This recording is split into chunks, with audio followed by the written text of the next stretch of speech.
नमस्कार दोस्तों, आज हम कक्षा 10वीं की गणित का अध्याय 15 पढ़ने वाले हैं, जिसका नाम है प्रायिकता। इस अध्याय को हमने 2 भागों में बांटा है। आज हम इस अध्याय का भाग 1 पढ़ने वाले हैं। तो दोस्तों, आज के इस वीडियो में हम पढ़ेंगे प्रायिकता का परिचय और प्रायिकता एक सैद्धांतिक दृष्टिकोण। तो चलिए आगे बढ़ते हैं और शुरू करते हैं हम हमारा आज का भाग। तो दोस्तों, जैसा कि आप सब जानते हैं, परिचय में हम यह जानते हैं कि प्रायिकता होती क्या है।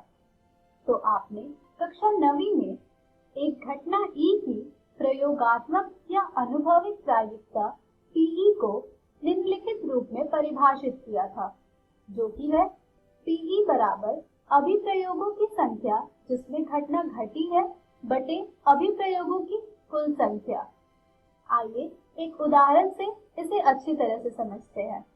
मान लीजिए किसी कक्षा में 10 विद्यार्थी लड़के हैं और 20 विद्यार्थी लड़कियां हैं। अगर इन विद्यार्थियों में से हम किसी एक विद्यार्थी को बाहर ले रहे हैं, तो उसमें इसकी क्या प्रायिकता है कि जो विद्यार्थी को हमने बाहर निकाला है वो एक लड़का है। तो इसकी प्रायिकता हम बता सकते हैं इस सूत्र द्वारा, जो कि है अभिप्रयोगों की संख्या जिसमें घटना घटी है बटे अभिप्रयोगों की कुल संख्या। तो यहाँ पर लड़कों की जो संख्या है वो है 10 और कुल संख्या जो विद्यार्थियों की है वो है 30। तो जब आप 10 बटे 30 करेंगे तो आपको प्राप्त होगा 1 बटे 3। तो यहाँ पर जो प्रायिकता है कि उस एक विद्यार्थी को जिसे हमने बाहर निकाला है वो लड़का है, उसकी प्रायिकता 1 बटे 3 है। अगर इसी उदाहरण में अब हम यह प्रश्न पूछें कि इसकी क्या प्रायिकता है कि हमने जो विद्यार्थी को बाहर निकाला है वो एक लड़की है, इसकी प्रायिकता भी हम इस सूत्र का प्रयोग करके आसानी से बता सकते हैं, जो कि है अभिप्रयोगों की संख्या जिसमें घटना घटी है बटे अभिप्रयोगों की कुल संख्या। तो यहाँ पर लड़कियों की जो संख्या है वो है 20 और जो कुल संख्या है विद्यार्थियों की वो है 30। तो जब आप 20 बटे 30 को हल करेंगे तो आपको प्राप्त होगा 2 बटे 3 और यहाँ पर इस पूछे गए प्रश्न की प्रायिकता भी 2 बटे 3 होगी। चलिए अब हम प्रायिकता पर आधारित कुछ महत्वपूर्ण बिंदुओं के बारे में चर्चा करेंगे। प्रायिकता के कुछ महत्वपूर्ण बिंदुएं हैं। प्रत्येक घटना की प्रायिकता 0 से 1 के बीच होती है। अभी अभी आपने जो उदाहरण देखा था उसमें भी जो घटना की प्रायिकता थी वो 0 से 1 के बीच में हमें प्राप्त हुई थी। तो यहाँ पर प्रायिकता में हम यह ध्यान रखेंगे कि हमारी घटना की जो भी प्रायिकता आएगी वो 0 से 1 के बीच ही आएगी। चलिए अब हम पढ़ते हैं हमारे अगले बिंदु की ओर, जो कि है सभी प्रायिकताओं का योगफल 1 होता है, यानी कि Pe1 योग Pe2 योग Pe3 और इसी प्रकार से Pe(n) बराबर होगा 1 के। आइए एक उदाहरण से इसे समझते हैं। मान लीजिए कि हमने एक पासा उछाला है और उसमें 1 अंक, 2 अंक, 3 अंक, 4 अंक, 5 अंक और 6 अंक आने की प्रायिकता जो हमें प्राप्त हुई है वो है 1 बटे 6। तो जब आप इन सभी प्रायिकताओं का योग करेंगे तो आपको प्राप्त होगा 1 और यही थी हमारी एक महत्वपूर्ण बिंदु कि सभी प्रायिकताओं का योगफल 1 होता है।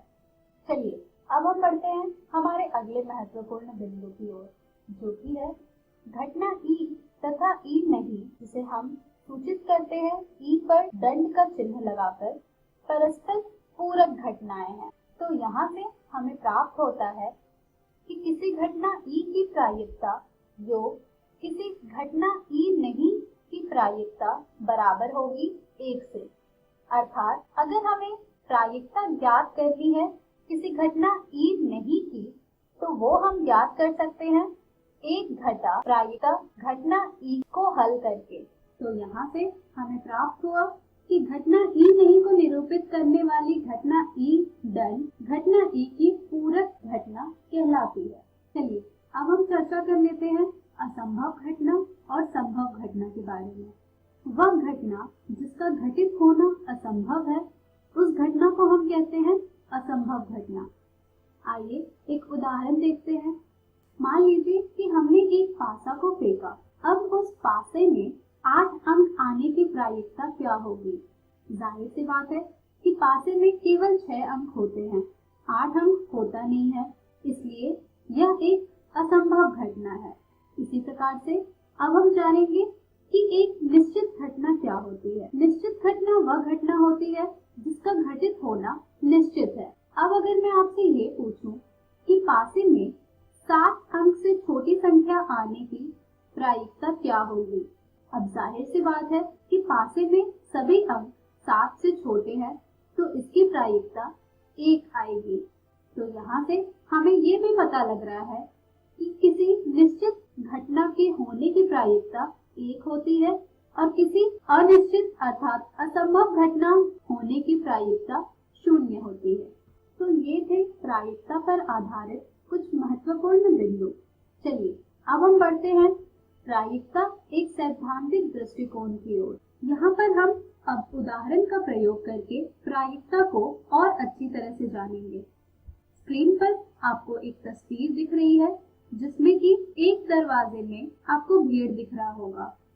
तो यहाँ पर अगर मैं आपसे ये पूछूं दरवाजे पर भीड़ की होने की प्रायिकता क्या है, तो इसे आप किस प्रकार से बता पाएंगे?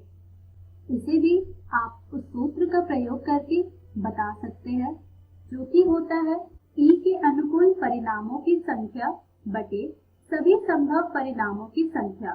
तो यहाँ पर हमारे किसी घटना के अनुकूल परिणामों की संख्या है 1 और सभी संभव परिणामों की संख्या है 3। तो यहाँ से हमें जो इस घटना की प्रायिकता प्राप्त होगी वो हो जाएगा 1/3। चलिए अब हम बढ़ते हैं दूसरे उदाहरण की ओर। दूसरे उदाहरण में जैसा कि आपको दिख रहा होगा स्क्रीन पर कि एक बैट से 3 रंग की गेंद निकल रही है, हरी, नीली और लाल। हरे रंग की गेंद है यहाँ पर 5, नीले रंग की गेंद है यहाँ पर 4 और लाल रंग की गेंद है यहाँ पर 3। इस उदाहरण में हमने हरे रंग की गेंद को मान लिया है E1 जो कि है 5, नीले रंग की गेंद को मान लिया है E2 जो कि है 4 और लाल रंग की गेंद को मान लिया है E3 जो कि है 3। अब अगर यहाँ पर यह प्रश्न पूछा जाता है कि हरे रंग की गेंद प्राप्त करने की प्रायिकता क्या होगी, तो इसे हम किस प्रकार से ज्ञात करेंगे? इसे भी हम प्रायिकता के सूत्र द्वारा ज्ञात करेंगे जो कि होती है घटना E1 के अनुकूल परिणामों की संख्या बटे सभी संभव परिणामों की संख्या से। तो यहाँ पर हमारी घटना के अनुकूल परिणामों की संख्या है 5 और सभी संभव परिणामों की संख्या है 12। तो यहाँ पर जो प्रायिकता हमें प्राप्त होगी हरे रंग की गेंद की वो हो जाएगा 5/12। इसी प्रकार से अगर मैं आपसे यह प्रश्न पूछूं कि नीले रंग की गेंद प्राप्त करने की प्रायिकता क्या होगी, तो वो भी आप इन्हीं सूत्र के द्वारा बता सकते हैं। उस सूत्र के द्वारा यहाँ पर प्रायिकता हो जाएगी नीले रंग की गेंद की 4/12 अर्थात 1/3। और इसी प्रकार से जब आप लाल रंग की गेंद की प्रायिकता प्राप्त करेंगे तो आपको प्राप्त होगा 3/12 अर्थात 1/4। तो इस तरह से आप पूछे गए प्रश्नों की प्रायिकता ज्ञात कर सकते हैं प्रायिकता के सूत्र का प्रयोग करके और इसे अच्छी तरह से समझ करके। चलिए अब इस पर आधारित कुछ और प्रश्न देखते हैं। अगर मान लीजिए यहाँ पर आपसे यह पूछा जाए कि हरे रंग की गेंद ना आने की प्रायिकता क्या होगी, तो इसे आप किस प्रकार से ज्ञात करेंगे? इसे भी आप ज्ञात कर सकते हैं सूत्र का प्रयोग करके जो कि होती है 1 घटा हरे रंग की गेंद आने की प्रायिकता को हल करके।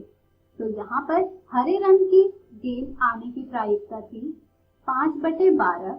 तो यहाँ पर सूत्र में जब हमने यह प्रतिस्थापित किया तो हमें प्राप्त हो रहा है 1 घटा 5/12, जिसे हम हल करेंगे तो हमें प्राप्त हो जाएगा 7/12।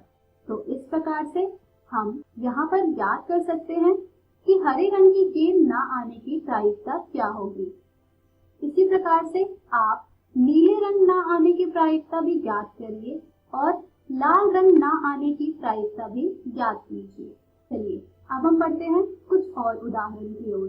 अब हम उदाहरण लेंगे पासे का। पासे में जैसे कि आप सब जानते हैं, आपको जो संख्या प्राप्त होती है वो होती है 1, 2, 3, 4, 5 और 6। यहाँ पर अगर मैं आपसे ये पूछूं कि संख्या 1 आने की प्रायिकता इस पासे में क्या होगी, तो ये आप किस प्रकार से बता पाएंगे? ये भी आप उस सूत्र का प्रयोग करके आसानी से बता सकते हैं। तो यहाँ पर संख्या 1 आने की अनुकूल परिणाम है 1 और यहाँ पर संभव परिणाम है 6। तो यहाँ पर 1 आने की प्रायिकता हमें प्राप्त होगी 1/6। इसी प्रकार से 2 आने की प्रायिकता भी हमें प्राप्त होगी 1/6। इसी प्रकार से 3, 4, 5 और 6 आने की प्रायिकता भी हमें प्राप्त होगी 1/6। चलिए अब हम यह जानेंगे कि पासे में सम संख्या आने की प्रायिकता क्या होगी। तो जैसा कि आप सब जानते हैं, पासे में सम संख्या जो हमें प्राप्त होती है वो है 2, 4 और 6, यानी कि 3 अनुकूल परिणाम हैं इसके और कुल संभव परिणाम है यहाँ पर 6। तो यहाँ से हमें जो प्रायिकता प्राप्त हो रही है सम संख्या की वो है 3/6, जिसे आप और हल करेंगे तो आपको प्राप्त होगा 1/2। इसी प्रकार से जब हम यह ज्ञात करेंगे कि विषम संख्या आने की प्रायिकता क्या होगी, तो वो भी आ जाएगा हमारा 1/2, क्योंकि पासे में जो हमें विषम संख्या प्राप्त होती है वो है 1, 3 और 5, यानी कि इसके भी 3 अनुकूल परिणाम है और कुल परिणाम है 6, जिसे आप हल करेंगे तो आपको प्राप्त होगा 1/2। अब अगर यहाँ पर मैं आपसे यह प्रश्न पूछूं कि पासे में किसी अभाज्य संख्या आने की प्रायिकता क्या होगी, तो पासे में किसी अभाज्य संख्या आने की प्रायिकता होगी 3/6, यानी कि 1/2। पासे में जो अभाज्य संख्या है वो है 2, 3 और 5, यानी कि 3 अनुकूल परिणाम है और कुल संभव परिणाम है यहाँ पर 6, जिसे आप हल करेंगे तो आपको प्राप्त होगा 1/2। तो ये थे पासे पर आधारित कुछ प्रश्न। चलिए अब हम बढ़ते हैं हमारे अगले उदाहरण की ओर। हमारा अगला उदाहरण है जब 2 पासों को एक साथ फेंका जाता है, यानी कि अब हमारे पास 2 पासे हैं और जब हम 2 पासों को एक साथ फेंकेंगे तो हमें क्या क्या परिणाम प्राप्त हो सकते हैं। आइए देखते हैं। 2 पासों को एक साथ फेंकने पर उसके संभव परिणाम ये सभी हो सकते हैं जिन्हें आप स्क्रीन पर देख पा रहे हैं। आइए इन परिणामों को अच्छी तरह से देखते हैं और इसे ध्यान में रखने के कुछ आसान तरीके समझते हैं। इसके जो संभव परिणाम हैं वो होंगे कि एक बार हमें सभी पासे में 1 अंक प्राप्त होगा और दूसरे पासे में 1, 2, 3, 4, 5 और 6। इसी प्रकार से आप सभी संख्याओं के लिए इसे प्राप्त कर सकते हैं। तो हमारे जो सभी संभव परिणाम यहाँ प्राप्त होंगे वो 36 होंगे, कुछ इस प्रकार के, जो कि आपको स्क्रीन पर दिख रहे हैं। यहाँ पर हमारा जो पहला प्रश्न है वो होगा 2 पासों की संख्याओं का योग 8 होने की प्रायिकता क्या है। आइए देखते हैं कि कौन कौन सी स्थिति में हमें संख्याओं का योग 8 प्राप्त होगा। तो यहाँ पर हमें जिन जिन संख्याओं का योग 8 प्राप्त हो रहा है वो है 6, 2, 5, 3, 4, 4, 3, 5 और 2, 6, यानी कि कुल 5 इस घटना के अनुकूल परिणाम है और इस घटना की संभव परिणाम है 36। तो यहाँ से हमें प्राप्त हो जाएगा प्रायिकता योग 8 अंक होने की 5/36। चलिए अब हम बढ़ते हैं हमारे अगले प्रश्न की ओर। हमारा अगला प्रश्न है दोनों पासों की संख्याओं का योग 6 होने की प्रायिकता क्या है। आइए देखते हैं। योग 6 होने की प्रायिकता बताने के लिए हमें सबसे पहले यह ढूंढना होगा यहाँ पर कि कौन कौन से इसके अनुकूल परिणाम हैं। तो जो अनुकूल परिणाम हमें प्राप्त हो रहे हैं वो है 5, 1, 4, 2, 3, 3, 2, 4, 1, 5, तो यहाँ पर कुल 5 अनुकूल परिणाम है संख्याओं का योग 6 होने के, और कुल संभव परिणाम है यहाँ पर 36। तो यहाँ से हमें जो प्रायिकता प्राप्त हो रही है योग 6 होने की, वो है 5/36। चलिए अब हम बढ़ते हैं हमारे अगले प्रश्न की ओर, जिसमें हमें ये बताना है कि कम से कम 3 आने की प्रायिकता क्या होगी। कम से कम 3 यानी कि कितने परिणाम ऐसे होंगे जिनमें 3 आ ही रहा होगा। तो वो परिणाम है 3-1, 3-2, 3-3, 3-4, 3-5, 3-6, 1-3, 2-3, 3-3, 4-3, 5-3 और 6-3, यानी कि कम से कम 1-3 आने की प्रायिकता जो हमें यहाँ पर प्राप्त हो रही है वो है 11/36। 11 है यहाँ कम से कम 3 आने की अनुकूल परिणाम, और यहाँ हमारा संभव कुल परिणाम था 36, जिससे कि कम से कम 3 आने की प्रायिकता हमें प्राप्त हुई है 11/36।